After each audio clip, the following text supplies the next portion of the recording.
जय मसीह के दोस्तों अगर मैं और आप इफिसियों की पत्री में अगर चौथे अध्याय में देखे पढ़े तो हमें वहाँ पर परमेश्वर मसीह में एकता के बारे में बहुत ही अनोखी बातें बताता है, जहाँ पर यूँ समझाता है कि एक ही देह है, एक ही आत्मा है, एक ही विश्वास और एक ही बपतिस्मा की बात की गई है कि हम सब का मिलकर एक ही परमेश्वर और पिता भी है जो सबके मध्य में और सबके ऊपर और सब में है, यानी कि जो परमेश्वर है जिसके पीछे मैं और आप चल रहे हैं वह एक ही है, बपतिस्मा भी एक ही है, प्रभु भी एक ही है और विश्वास भी एक ही है और दोस्तों पवित्र आत्मा भी एक ही है और परमेश्वर भी एक ही है जो सब के भीतर या सब में या फिर हर एक जगह पर आप चाहे किसी भी जगह पर परमेश्वर की आराधना करते होगे, चाहे किसी कोने में बैठकर भी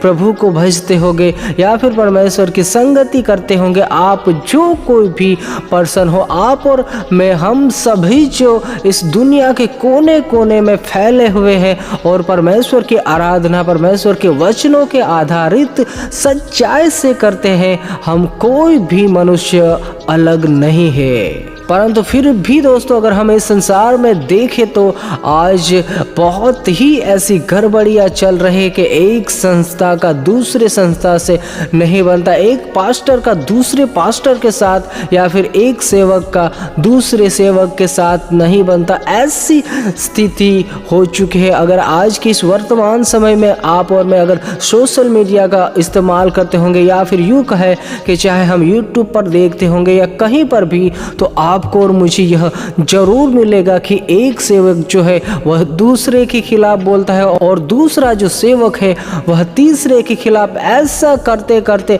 शैतान ने जो है ऐसी गड़बड़ियाँ डाल दी है मसीही जनों में ही कि उसकी कोई सीमा नहीं है। अगर कोई भी पर्सन कुछ भी गलती करता है या फिर बोलने में या सुसमाचार प्रचार करने में कुछ भी अगर कुछ भी उससे मिस्टेक हो जाती है तो उस बात को पकड़कर बस सिर्फ और सिर्फ यही होता है वीडियोज बनाना उसके बारे में कि यहाँ पर इसने गलत बोला, वहाँ पर उसने गलत बोला। इस प्रकार आप और मैं इस संसार में इस दुनिया में देख रहे हैं इस वर्तमान समय में, जो कि दोस्तों हम मसीही लोगों को शोभा नहीं देता। आज के इस वर्तमान समय में एक आम मसीही व्यक्ति भी जो परमेश्वर के सुसमाचार को सुनता है या किसी सेवक को सुनता है और उसे कोई भी गलत बात पता चलती है तो बस उसके बारे में उस वीडियोस को काट कर और उसके खिलाफ या फिर उसके बारे में वीडियोज बनाना। ऐसा नहीं वह सोचता है कि मैं जाकर पहले उस सेवक से बात करूं या फ़ोन पर उससे वार्तालाप करूं कि ब्रदर आपने यहाँ पर गलत बोला है या फिर आप यहाँ पर एक मिस्टेक कर रहे हो जो कि आपको सुधारनी पड़ेगी। परंतु ऐसा ज़्यादातर नहीं देखा जाता। हम कोई भी वीडियोस देखते हैं किसी भी सेवक की क्यों ना हो, अगर वह बोलने में भी थोड़ा चूक जाता है तो सिर्फ और सिर्फ उसकी वह वीडियो काटी और एडिट की और यूट्यूब पर अपलोड की। परंतु दोस्तों हम यह नहीं सोचते कि इसका परिणाम क्या होगा क्या नहीं होगा, क्योंकि दोस्तों आप और मैं तो सच्चाई को प्रकट करना चाहते हैं। परंतु दोस्तों हमें यह बात भी ध्यान देनी होती है कि इस संसार में बहुत से ऐसे मसीही भी भाई बहन हैं जो अभी भी प्रभु में परिपक्व नहीं है या फिर परमेश्वर में जिसकी जड़ अभी तक पकड़ी हुई नहीं है। अगर वह व्यक्ति ऐसे पास्टर की शिक्षा से प्रभावित होकर या परमेश्वर के वचनों को सुनकर आगे बढ़ रहा है और जब उसके सामने वह वीडियोज जाते हैं या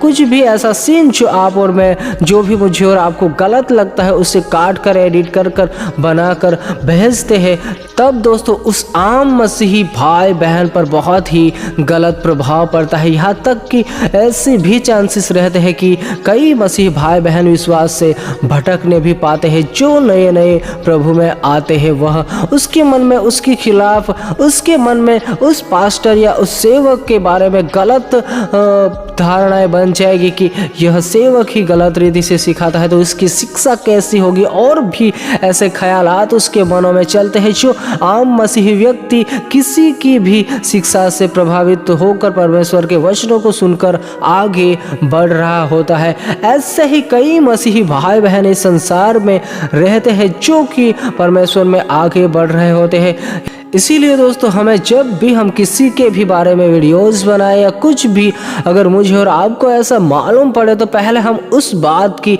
खबर लें, उस पर चर्चा करें, विचार करें, उसके बाद हम कोई भी ऐसा डिसीजन लें और चाहे वीडियोस बनाए या कुछ भी। क्योंकि इस सोशल मीडिया प्लेटफॉर्म पर सिर्फ और सिर्फ परिपक्व ही मसीही भाई बहन नहीं है, परंतु कई ऐसे साधारण आम मसीही भाई बहन भी है जो कि नए नए प्रभु में आगे बढ़ रहे हैं और उसके भटकने के चांसेस बहुत रहते हैं। इसलिए दोस्तों, जब भी मैं और आप कोई भी ऐसी गलत शिक्षा या फिर कोई सेवक ऐसा सिखा रहा हो, उससे पहले तो हम बात करें, उससे मिले और उससे सवाल करें उस चीज़ के बारे में, और आगे जाकर हम कोई भी डिसीजन लेने पाए। क्योंकि दोस्तों, आप और मैं यह सोच रहे हैं कि मैं जो भी है वह सुधार करूँगा, परंतु ज़्यादातर ऐसा होता है कि सुधार के चक्कर में हम बहुत ही बड़ी गलती कर बैठते हैं दोस्तों। अगर दोस्तों वह सेवक नहीं समझता है, नहीं मानता है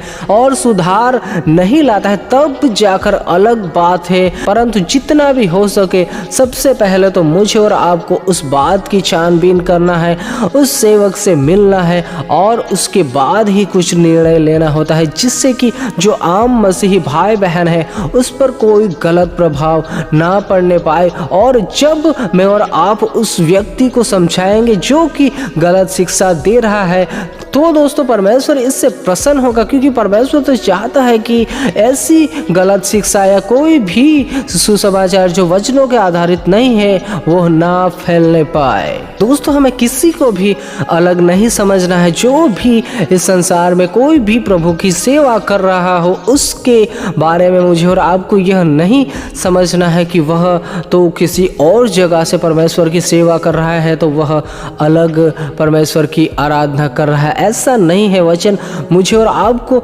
सिखाता है कि परमेश्वर एक ही है, एक ही बपतिस्मा और एक ही विश्वास और एक ही प्रभु है जो सब में है, सबके मध्य में है, और पवित्र आत्मा भी एक है। इस बात को मुझे और आपको कभी नहीं भूलना है। इसीलिए दोस्तों, जब भी मुझे और आपको ऐसी कुछ बात मालूम हो, तब प्रथम तो उस बात की हम खबर लें, उस बात की चर्चा करें उस दास, उस सेवक के साथ, और उसके बाद हम आगे बढ़ने पाए दोस्तों।